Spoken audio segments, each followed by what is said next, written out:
तो बहुत दिनों के बाद मूवीज एक्सप्लेनेशंस के साथ मैं आई हूँ। पता नहीं आप लोगों से मुझे कुछ बहुत अच्छा रिस्पांस नहीं मिलता मूवीज एक्सप्लेन पे, बट अगर आप अच्छा रिस्पांस दोगे तो मैं बेहतरीन से बेहतरीन स्टोरी लाने की कोशिश करूंगी आपके लिए। तो अब मैं रिएक्ट करने वाली हूँ ऑन अपने ही बेटी को जला डाला 12 o'clock full movie explained bye extra explanation. 12 o'clock मतलब ये हिंदी है क्या? क्या पता यार। मतलब लाइक थंबनेल देख के तो ऐसे लगा मुझे कि ये हिंदी मतलब या तो इंडियन मूवी होगी, ऐसा लग रहा है। So before I start, hello मैं मोनाली नायक, वेलकम टू माय चैनल नखरे वाली मोना। और अगर आपने मुझे अभी तक सब्सक्राइब नहीं किया होगा तो please to subscribe my channel. So let's go. यह पिता अपनी बेटी को अपनी बातों में उलझाता है। तभी इस लड़की की मम्मी पीछे से आती है और इसके ऊपर केरोसिन डाल देती है। लड़की अचानक से घबरा जाती है, लेकिन तभी उसका पिता उसे माचिस से जला देता है। आखिर क्यों? तो नमस्कार दोस्तों, शॉर्ट भाई आपका स्वागत करता है।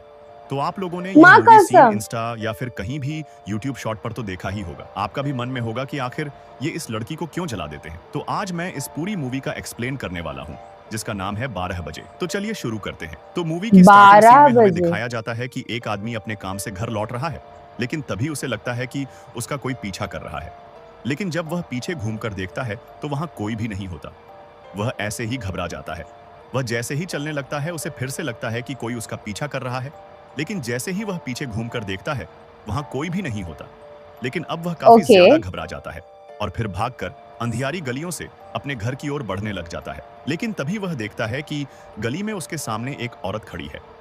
वह औरत उसकी ओर आगे बढ़ती है और उसे चाकू घोंपकर मार देती है। अब ऐसे ही हमें दिखाया जाता है कि शहर में काफी लोगों का अजीबोगरीब तरीके से मर्डर हो रहा है। पुलिस प्रशासन भी उस किलर को खोजने में लगी हुई है, लेकिन उन्हें अभी तक कोई भी सुराग हाथ में नहीं लगा। लोगों का मानना है कि यह मर्डर कोई साइको किलर कर रहा है। अगले सीन में अब हमें घर में दिखाया जाता है, जहाँ यह लड़की अचानक से अपने बेड से उठती है और आईने के सामने आकर खड़ी हो जाती है। थोड़ी देर बाद वह फिर से सो जाती है। अब हमें दिखाया जाता है कि दो पुलिस वाले अपनी ड्यूटी खत्म करके घर जा रहे होते हैं, लेकिन तभी उन्हें भी लगता है कि कोई उनका पीछा कर रहा है।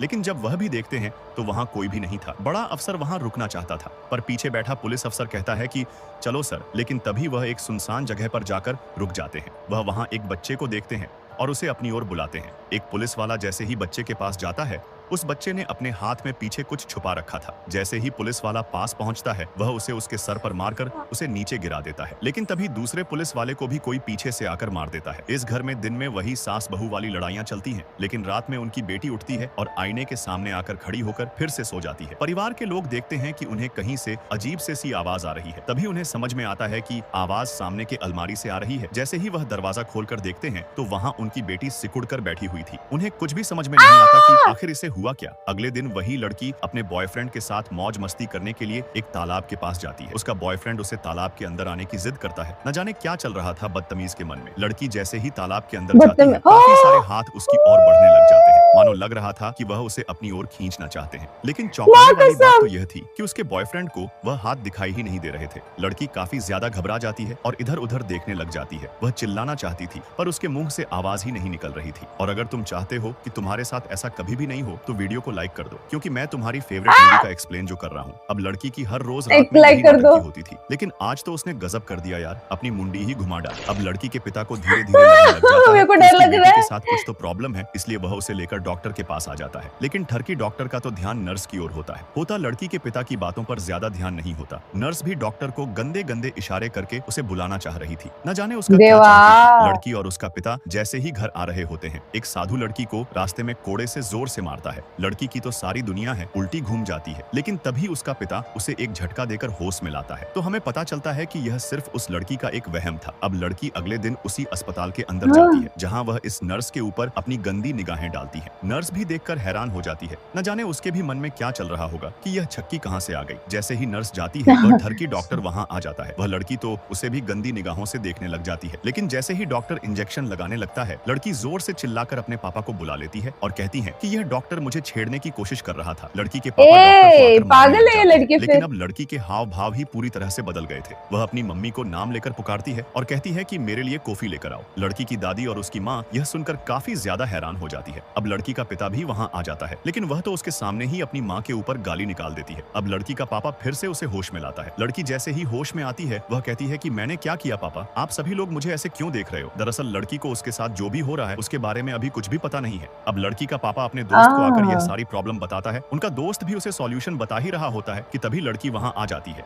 और कहती है कि है बुढ़े, मुझे सब पता है कि तू रोज रात में मुझे याद करके अपना हाथ में लेकर खूब मारता है। लड़की के पापा यह सब सुनकर हैरान हो जाते हैं। वह लड़की को रोकते भी है लेकिन वह मानती नहीं और उस बुढ़े को मारने लग जाती है। अब लड़की के पापा को कुछ भी समझ में नहीं आता और वह लड़की को लेकर एक तांत्रिक के पास आ जाते हैं, लेकिन यहाँ तो आते ही तांत्रिक लड़की को चप्पल से मारने लग जाता है। उसके पापा तांत्रिक को काफी रोकते हैं लेकिन वह रुकने का नाम नहीं लेता। लेकिन फिर वह तांत्रिक से लड़ झगड़ कर अपनी बेटी को वहां से लेकर चले जाते हैं। लेकिन अगले ही सीन में हमें दिखाया जाता है कि वह बुढ़ा अब शहर को छोड़कर अपने गांव में जाने लगता है। लेकिन तभी उसे अचानक से लगता है कि कोई उसे पीछे से आवाज लगा रहा है, लेकिन वह पीछे मुड़कर देखता है तो वहां कोई भी नहीं होता। लेकिन बुढ़े को बार बार वही आवाज आ रही थी, इसलिए वह घबराकर अपनी अपनी सीट से उठता है और ड्राइवर को बस रोकने के लिए कहता है। लेकिन जैसे ही वह पीछे मुड़कर दिखाता है तो सारे के सारे पैसेंजर उसे अजीब सी निगाहों से देख रहे होते हैं और उसकी ओर धीरे धीरे बढ़ने लग जाते हैं। तभी एक छोटा सा लड़का आकर उसका गला दबा देता है। अगले सीन में हमें दिखाया जाता है कि उस लड़की की दादी और उसका भाई भी अब शहर को छोड़कर जाने लग जाते हैं। लड़की का पिता कहता है कि यहाँ जैसे ही सब कुछ ठीक होगा मैं आप लोगों को बुला लूंगा। अब हम देखते हैं कि लड़की का बॉयफ्रेंड टीवी पर मैच देख रहा होता है। वैसे तुम्हारी फेवरेट आईपीएल टीम कौन सी है, मुझे जरूर से बताना। टीवी पर जैसे ही MS धोनी 6 मारते हैं लाइट चली जाती है। लड़के को कुछ भी समझ नहीं आता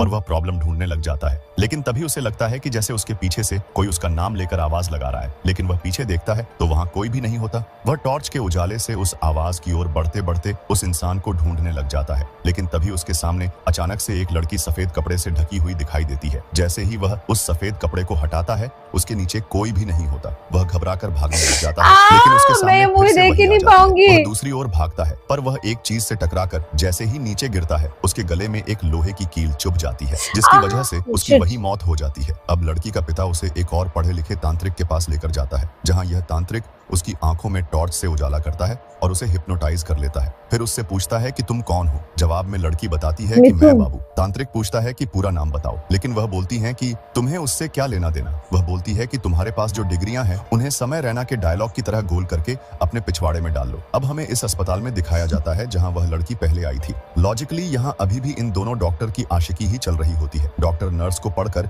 एक रूम के अंदर लेकर जाता है और उसका वहाँ खूब जोर जोर से टेम्परेचर चेक करता है। लड़की मुंह धोते धोते अचानक से अजीब सा चेहरा बना लेती है। इधर डॉक्टर भी अपने कुछ इक्विपमेंट ढूंढ रहा होता है। नर्स भी उसके पास फिर से जाती है और उसके गले से लिपट जाती है और वह डॉक्टर की पीठ पर एक नुकीली चीज चुभो देती है। लेकिन तभी हम देखते हैं कि डॉक्टर ने भी उस नर्स की पीठ पर वार कर दिया, लेकिन यह उन दोनों ने अपनी मर्जी से नहीं किया था और उन दोनों की वही मौत हो जाती है। अगली सुबह टीवी पर न्यूज चलती है कि एक डॉक्टर और नर्स ने एक दूसरे को मार दिया। लड़की का पिता यह सुनकर काफी ज्यादा हैरान हो जाता है, लेकिन तभी लड़की बोलती है कि मैंने ही उन दोनों को मारा है। तभी लड़की का पिता पुलिस स्टेशन आता है और वह कहता है कि मैं जानता हूँ कि आखिर यह शहर में मर्डर कौन करवा रहा है, लेकिन पुलिस अफसर इसे पागल समझता है और इसे यहाँ से धक्का मारकर बाहर निकालने लग जाते हैं। लेकिन तभी वह कुछ ऐसा बोलता है जिससे पुलिस वाला सुनकर काफी ज्यादा शॉक हो जाता है, क्योंकि उसने कुछ ऐसी बातें बता दी थी जो कि पुलिस वालों ने अभी तक मीडिया को भी नहीं बताई थी। वह काफी ज्यादा शॉक में हो जाता है कि आखिर इसे यह सब कैसे पता चला। अब पुलिस वाला उस आदमी के साथ उसके घर आता है। पुलिस वाला जैसे ही घर के अंदर जाता है उसके सामने लड़की बैठी हुई थी। वह एक लड़के की आवाज में बोलती है कि मुझे भूल गए, मैं बाबू। पुलिस वाला जैसे ही उसका नाम और उसकी आवाज सुनता है उसके पसीने छूट जाते हैं और वह सीधा घर से बाहर आकर पुलिस स्टेशन वापस चला जाता है। अब यह लड़की जिसके अंदर बाबू साइको किलर की आत्मा थी, वह इन दोनों को बताता है कि आज से 2 साल पहले इसी पुलिस वाले ने मेरा मर्डर कर दिया था और तब से मेरी आत्मा इधर उधर भटक रही थी, लेकिन तभी मुझे तुम्हारी बेटी का शरीर मिल गया। वह बोलता है कि मुझे तुम्हारी बेटी का शरीर काफी पसंद आ गया, मुझे काफी मजा आ रहा है इसके अंदर। अगले सीन में हमें इस पढ़े लिखे तांत्रिक को बताया जाता है जिसकी माँ की अभी आखिरी सांसें चल रही होती हैं। वह अपने बेटे से बोलती है कि मुझे मरना नहीं है देबू। तभी देबू को उसी लड़की के पिता का फोन आता है। वह बोलता है कि मेरी बेटी के साथ काफी गलत हो रहा है, आप तुरंत से मेरे घर आओ। जैसे ही देबू घर जाकर लड़की का हाथ पकड़ता है वह बोलती है कि मुझे मरना नहीं है देबू, मुझे काफी डर लग रहा है देबू। ये सुनते ही तो तांत्रिक के भी पसीने छूट जाते हैं क्योंकि लड़की देबू। बिल्कुल ही उसकी माँ की आवाज में बोल रही थी। तांत्रिक काफी ज्यादा घबरा जाता है और वहाँ से भाग जाता है। तभी अगले सीन में हमें इस पुलिस वाले को बताया जाता है जो अब पुलिस स्टेशन पहुंच चुका था। उसके बड़े अफसर की कुछ मीटिंग चल रही थी, लेकिन वह सभी पुलिस वालों को बाहर भेज देता है और वह उसके साथ अभी हुई घटना के बारे में बताता है। वह बताता है कि आपको याद है सर, मैंने 2 साल पहले एक बाबू नाम के साइको किलर का मर्डर किया था। उसी साइको किलर की आत्मा एक लड़की के अंदर आ गई और शहर में यह सारे मर्डर करवा रही है। पुलिस अफसर उसकी बातों पर यकीन नहीं करता और उसे लगता है कि काफी ज्यादा काम के प्रेशर की वजह से इसकी दिमागी हालत सही नहीं है। वह उसे अपने आप को किसी तांत्रिक को दिखाने के लिए कहता है। जैसे ही पुलिस वाला घर आता है, वहाँ उसकी बीवी उससे लड़ने लग जाती है। दरअसल पुलिस वाले का किसी और औरत के साथ अफेयर चल रहा था, लेकिन पुलिस वाला तो उसकी बातों का जवाब न देकर उसके साथ अभी हुई घटना के बारे में ही बताने लग जाता है। उसकी बीवी को लगता है कि उसका पति बात टालने की कोशिश कर रहा है। वह अपने पति के ऊपर काफी ज्यादा गुस्सा हो जाती है। अब पुलिस वाला भी काफी ज्यादा गुस्से में था और वह गुस्से में अपनी पत्नी का गला दबाकर मार देता है। क्योंकि पुलिस वाले के अंदर अब बाबू की आत्मा आ चुकी थी, तो वह धीरे धीरे पीछे हटता है और अपनी पिस्तौल निकालकर उसे अपने माथे पर करता है और ट्रिगर दबा देता है। अगले सीन में हमें फिर से बड़े पुलिस अफसर को दिखाया जाता है जो उसी तांत्रिक के पास आया था। वह बताता है कि मेरा एक जूनियर पुलिस अफसर काफी अजीबोगरीब बातें कर रहा है। वह बोल रहा है कि उसने 2 साल पहले जिस साइको किलर का मर्डर किया था, उसकी आत्मा एक लड़की के अंदर आ चुकी है। यह सुनते ही तांत्रिक के फिर से पसीना छूट जाते हैं, लेकिन तभी पुलिस वाले को किसी का कॉल आता है। जैसे ही कॉल कटता है, वह तांत्रिक को बताता है कि मैं अभी जिस पुलिस वाले के बारे में तुमसे बात कर रहा था, उसने अपनी पत्नी को मारकर खुद ने भी आत्महत्या कर ली। आखिर ऐसा कैसे हो सकता है देबू? अब तांत्रिक और पुलिस अफसर उसी लड़की के घर आते हैं। वह लड़की पुलिस कमिश्नर से ऐसी बातें बोलती है जिससे पुलिस वाले के तो होश ही उड़ जाते हैं। वह यह भी बोलती है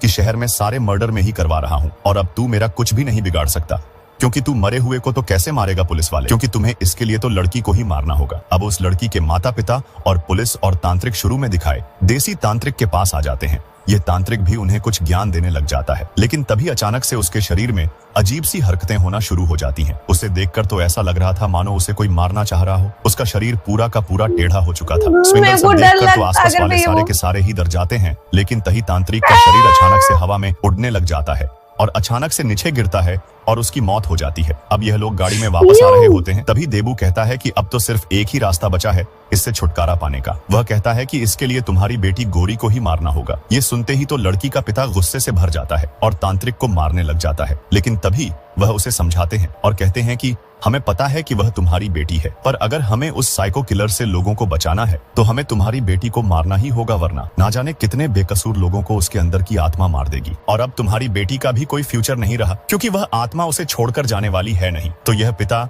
अपने दिल पर पत्थर रखकर अपनी बेटी को ही मारने के लिए तैयार हो जाता है। ये जैसे ही घर आते हैं, लड़की के अंदर का भूत कहता है कि आ गए तुम अपना काम करके।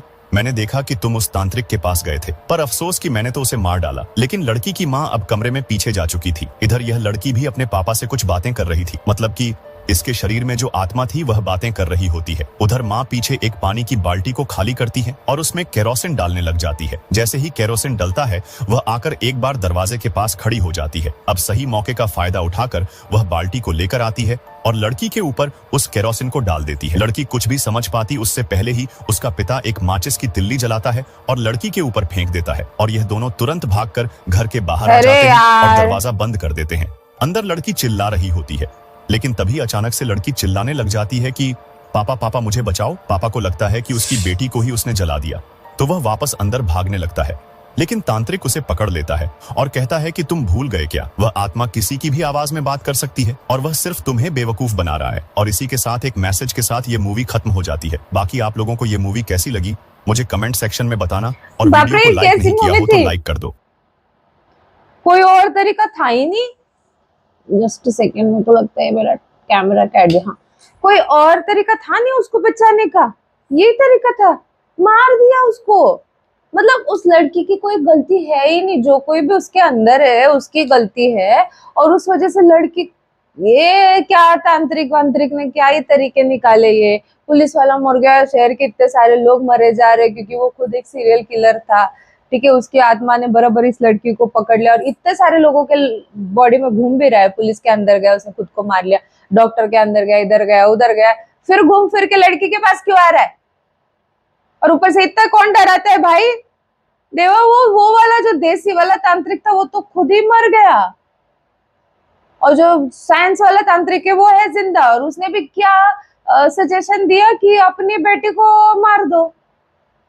मतलब कैसे तांत्रिक है, मार दो बोला उसने, फिर भी वापस आत्मा, उस बेटी की आत्मा भटकेगी अभी। पता नहीं भाई साहब, ये आत्मा हो आत्मा, मेरे को इस सब चक्कर में नहीं पड़ना है, मेरे को नहीं पता था ये थोड़ी हॉरिफाइंग स्टोरी है करके। मेरे दिमाग में फिर वो चीजें घूमती, फिर पावर कट वगैरह हुआ तो मेरे को याद आता है। आई, आपको कैसे लगा ये, और मूवीज एक्सप्लेनेशन अगर आप देखना चाहते हो तो मुझे कमेंट सेक्शन में नीचे जरूर बताना। ये था मेरा रिएक्शन, जितना हो सके लाइक कमेंट शेयर से भर दो गाइस। हो सके तो सुपर थैंक्स भी देना, मेरे चैनल के ग्रोथ के लिए हेल्प हो जाती है। बाकी परत मिळालेचा बाय।